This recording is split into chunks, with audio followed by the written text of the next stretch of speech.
ఓం నమః శివాయ.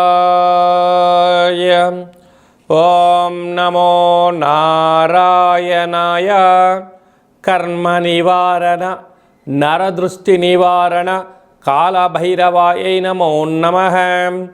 ఓం కాళకాలాయ విద్మహే కాళాతీతాయ ధీమహి తన్నో నరదృష్టి నివారణ కాళభైరవ ప్రచోదయాత్. హరి ఓం. మా ఛానల్కి స్వాగతం. చూస్తున్న వీక్షకులకు ప్రేక్షకులకు ప్రియ కాళభైరవ భగవద్బంధులకి స్వాగతం పలుకుతూ మమ్మల్ని ఎంతగానో ఆదరిస్తూ ఉండబడినటువంటి ప్రియ సోదర సోదరీమణులకు, జ్యోతిష్ అభిమానులకు, సనాతన ధర్మ సంరక్షకులకు అందరికీ నూతన ఆంగ్ల సంవత్సర శుభాకాంక్షలు. 2026వ సంవత్సరం జనవరి నెల 1వ తారీఖు నుండి డిసెంబర్ నెల 31, 2026వ సంవత్సరము అందరికీ నూతన ఆంగ్ల సంవత్సరానికి స్వాగతం పలుకుతూ ఈ 2026వ సంవత్సరంలో అందరికీ శుభాన్ని, జయాన్ని, ఐశ్వర్యాన్ని, ఆనందాన్ని ప్రసాదించాలని మనం మనసారా కోరుకుందాం. ఇక్కడ విశేషం ఏమిటయ్యా అనగా మనకు క్యాలెండర్ పంచాంగం చెప్పుకుంటున్నాం. మనకి ఇక్కడ గురువారం రోజు ప్రారంభమవడం, అందులో 1వ తారీఖున రోహిణీ నక్షత్రం అయింది. గురువారం రోజున రోహిణీ నక్షత్రము, అందులో గురువారము. గురు అంటే గురువు యొక్క రోజు, చంద్రుడి యొక్క నక్షత్రము. అంటే విశేషమైనటువంటి గజకేసరి యోగము ఈ సంవత్సరం అందరికీ ప్రసరిస్తుందని చెప్పి గమనించాలి. అలాగనే మనకు ఉగాది పండగ శ్రీ పరాభవనామ సంవత్సరము కూడా గురువారం ప్రారంభమవుతుంది. ఇది చాలా విశేషంగా గమనించగలగాలి. కనుక ఈ సంవత్సరము విద్యార్థులకు, ఉద్యోగస్తులకు, వ్యాపారస్తులకు, నూతనమైనటువంటి అత్యంత ఆధునిక టెక్నాలజీని నేర్చుకునేటువంటి వారందరికీ, వ్యవసాయ సోదరీమణులకు అందరికీ సువర్ణపు యుగంగా భావించగలగాలి. ద్వాదశ రాశుల్లో గ్రహ గమనాన్ని ఒకసారి వీక్షింపచేద్దాం.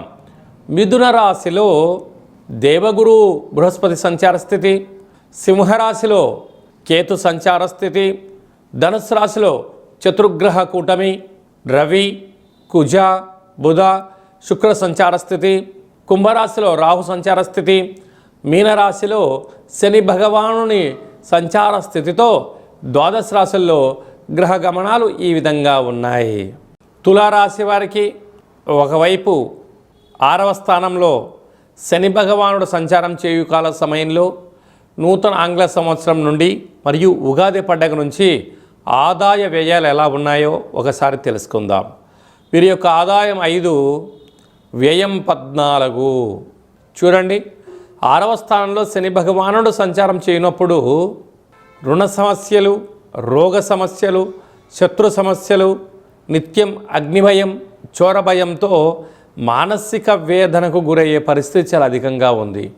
అంటే 5 రూపాయలు మనం సంపాదిస్తే 14 రూపాయలు ఖర్చు పొంచి ఉంది. అంటే -9 రూపాయల్లో మనం ఉంటున్నాం.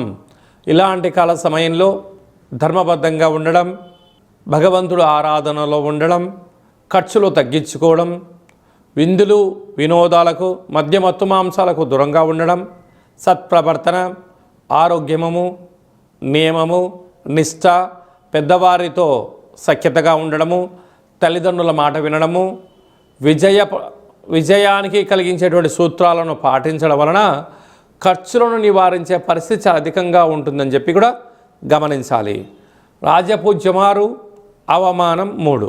ఇక్కడ అనేక మంది ఓహో మీ అంతటి వారు ఎవరు ఉండరండి, మీరు రాజుతో సమానము, దేవుడితో సమానము, మీరు వీరుడు, సూర్యుడు, చక్రవర్తులు అని చెప్పి మీ చుట్టూ అనేక మంది చేరి భజన చేసి మీ దగ్గర ఉండబడిన సమయాన్ని, ధనాన్ని, స్థిరచరాస్తులను తాకట్టు పెట్టించైనా తీసుకొని వెళ్తూ ఉంటారు. కనుక ఇలాంటి కాల సమయంలో మౌనం, ధ్యానం, సత్ప్రవర్తన అవసరం. ఇలాంటి కాల సమయంలో ప్రతి శుక్రవారం పూట వెంకటేశ్వర స్వామివారికి తులసిమాలను సమర్పించడం, ప్రతి శనివారం రోజున ఉపవాస దీక్షలో ఉండడం, సాఫ్ట్వేర్ ఉద్యోగస్తులు, హార్డ్వేర్ ఉద్యోగస్తులు, వ్యవసాయ సోదరీమణులు, గృహ భవన నిర్మాణ కార్యక్రమం చేసేటువంటి వారు, సంపూర్ణమైనటువంటి అనాలోచనంగా ఉండకుండా నిత్యము అప్రమత్తత చాలా అవసరమని చెప్పి గమనించాలి.